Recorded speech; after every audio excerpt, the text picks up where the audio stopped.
JFK, 말콤 X, 마틴 루터 킹 주니어, 그리고 RFK까지 암살당한 사람만 몇 명인지 혼돈의 60년대를 The Trial of Chicago 7으로 이야기 풀어봅니다.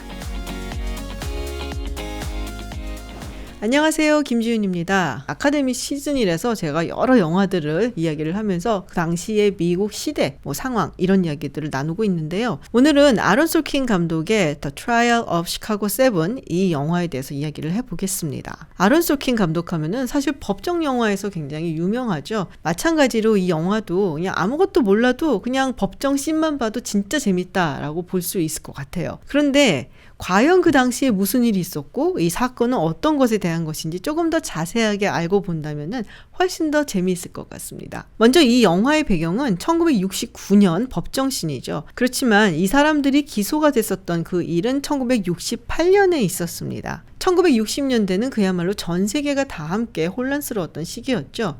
미국에서도 그렇고 다른 나라에서도 마찬가지였는데요. 특히 미국에서는 민권운동이 점점 더 불붙기 시작을 했고 또 64년에는 민권법이 통과되고 65년에는 투표권법이 통과가 되고 그런데 또 베트남전의 수렁 속으로 점점 끌려 들어가면서 반전운동이 거세게 일어나던 시기였습니다. 그러던 와중에 1968년 대통령 선거를 앞두고 있었죠. 그 당시의 대통령이었던 존슨 대통령은 케네디 대통령이 암살을 당하면서 자리를 물려받은 이전의 케네디 대통령의 부통령이었습니다. 근데 이 케네디가 2년을 남겨놓지 않고 암살을 당하는 바람에 이 존슨 대통령은 그 남은 임기를 채우고 한 번 더 선거에 나가고 그리고 또 한 번 재선에 도전할 수 있는 기회가 있었어요. 당시 이 민주당 내에서 존슨 대통령에게 대항하던 인물로는 반전 의제를 가지고 나온 사람들이 많았습니다. 특히 미네소타주의 상원의원이었던 유진 메카시 의원 같은 경우는 정말 빨리 이 경선 레이스에 뛰어들었는데요. 정말 명확하게 이 베트남전에서 우리가 빨리 빠져나와야 된다라는 의제를 던지고 있었죠. 그리고 1968년 1월 30일 테트 대공세로 인해서 많은 미국인들이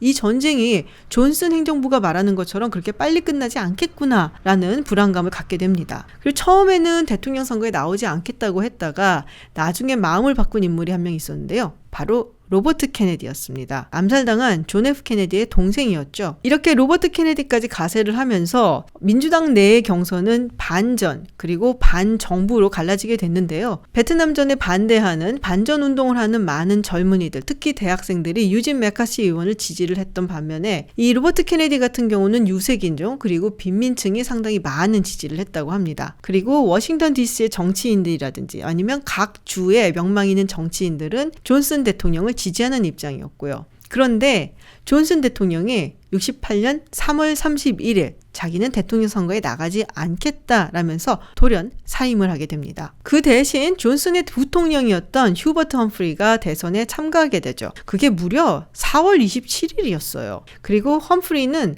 한 번의 프라이머리도 참여하지 않았습니다. 지금과 달리 그 당시에는 프라이머리 선거를 하는 주가 그렇게 많지 않았어요. 그래서 68년에는 14개의 주에 워싱턴 DC 이렇게 딱 15지역만 프라이머리 선거가 있었고요. 그러면은 대의원을 어떻게 정하냐? 그 주에 명망 있는 정치인이라든지 좀 영향력이 있는 사람들이 대의원을 정하는 겁니다. 그래서 험프리는 프라이머리 이렇게 많이 안 뛰고 내가 부통령이니까 각 주에 영향력이 있는 정치 인사들을 만나서 이 사람들이 대의원들을 뽑을 때 나를 뽑아줄 만한 대의원들로 선정을 하게끔 영향력을 미치겠다라는 캠페인을 벌였죠. 그리고 전당대회에서 휴버트 험프리가 후보로 당선이 됩니다. 그리고 이 영화는 당시 민주당 전당대회 밖에 있었던 여러 가지 시위와 또 진압에 대한 이야기부터 시작을 합니다. 1968년 민주당 전당대회가 시카고에서 열렸는데요. 험프리 부통령이 대선 후보가 되는 것에 반대하는 사람들뿐만이 아니라 또 반전 운동을 하는 젊은이들 그리고 흑인 민권 운동과 연계되어 있는 많은 사람들이 시카고로 몰려들었습니다. 그리고 당시 시카고 시장이었던 데일리 시장이 이들을 무자비하게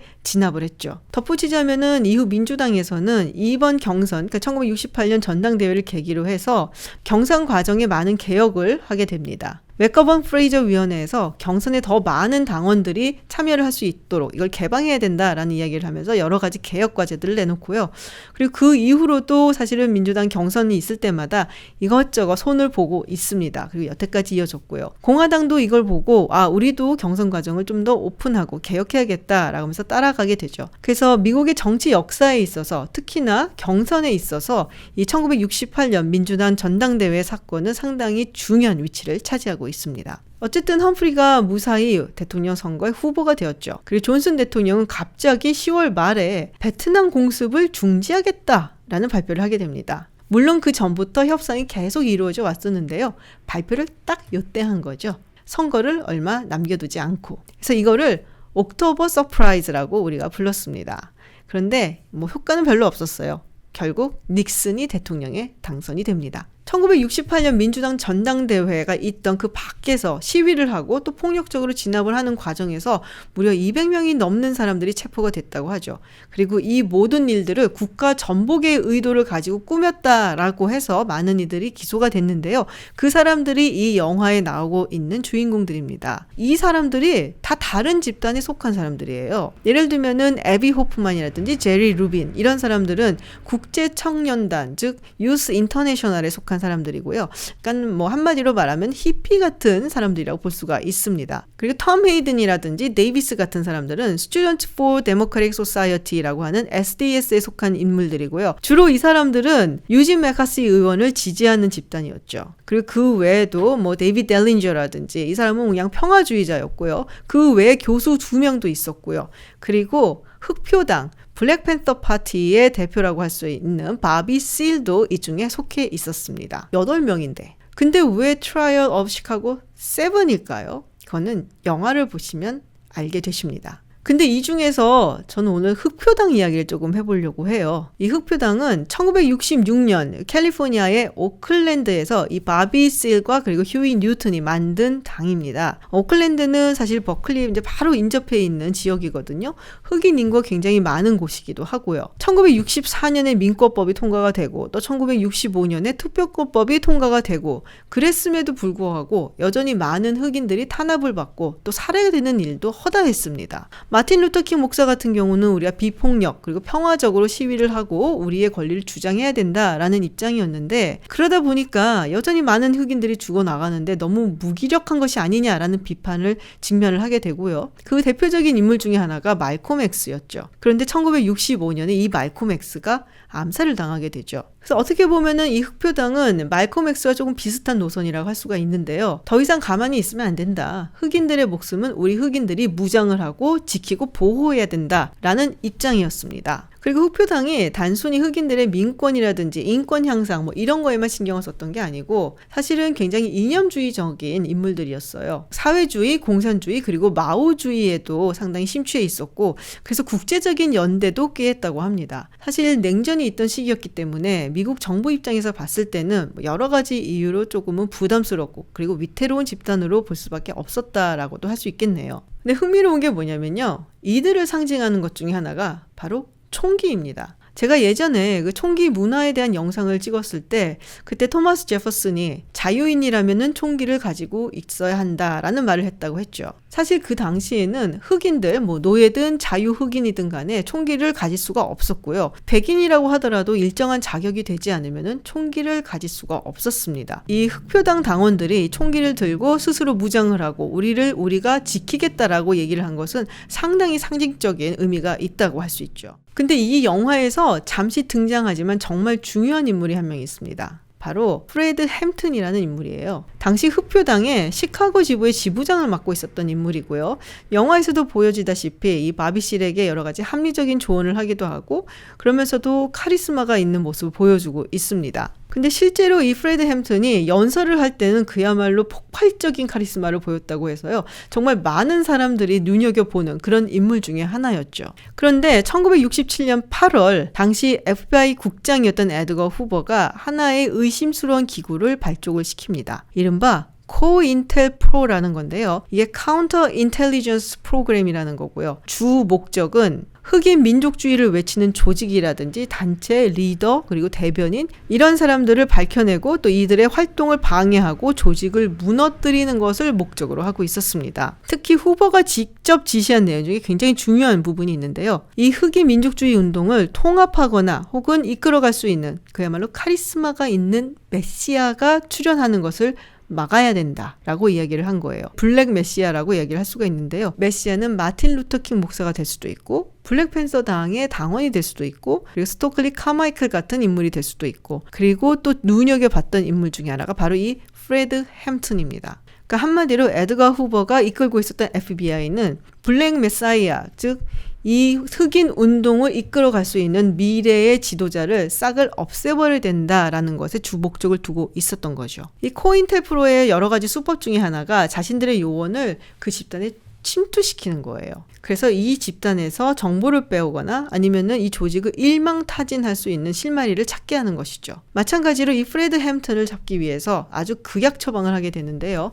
당시에 윌리엄 오닐 주니어라는 인물을 침투를 시킵니다. 그리고 이 사람으로 하여금 이 프레드 햄튼의 여러 가지 정보를 가지고 오게 하고 그리고 햄튼의 집의 평면도를 그리게 해요. 그래서 그의 침실이 어디에 있고 이 집에는 어떤 것들이 있는가 이걸 미리 파악을 하는 거죠. 그리고 1969년 12월 4일 새벽 4시 45분 FBI인지 아니면 시카고 경찰인지는 모르겠지만 14명의 경찰들이 이 프레드 햄튼의 집을 습격을 하게 됩니다. 가짜 영장을 들고 그리고 무차별적으로 총격을 가하게 되고요. 그 와중에 프레드 햄튼과 또 한 명이 사살됩니다. 흥미롭게도 이번 아카데미상의 작품상에 오른 이 두 작품에서 이 프레드 햄튼이 나와요. 첫 번째는 오늘 말씀드리고 있는 The Trial of Chicago 7에 나오고요. 그리고 또 하나는 샤카 킹 감독이 감독을 한 Judas and Black Messiah라는 영화입니다. 그래서 아마도 이 유다는 윌리엄 오닐이 되지 않을까 싶고요. 그리고 이 흑인 메시아는 프레드 햄튼을 이야기를 하는 건데요. 이 영화가 바로 그 프레드 햄튼에 대한 영화입니다. 사실 이 주다스 앤 블랙 메사이아는 제 생각에는 한국에서 개봉되기는 좀 어려울 것 같아요.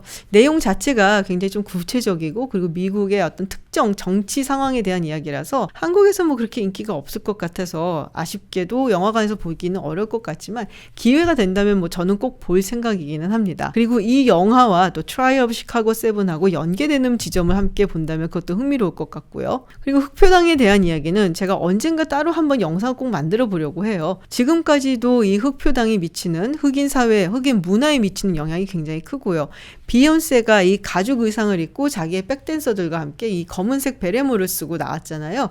그게 사실은 흑표당의 상징이기도 합니다. 그러니까 이 흑인들이 지금 뭐 블랙 라이브스 매터 운동이라든지 뭐 여러 가지 권리 운동을 할 때 꼭 흑표당의 여러 문화 이런 부분을 접목시키는 경우가 꽤 있더라고요. 아론 솔킨 감독이 워낙 법정 영화에 뛰어난 사람이라서 그냥 봐도 사실은 재미가 있지만 이런 시대적인 배경이 있었다라고 알고 보시면 훨씬 더 재미가 있지 않을까라는 생각에서 준비해 봤습니다.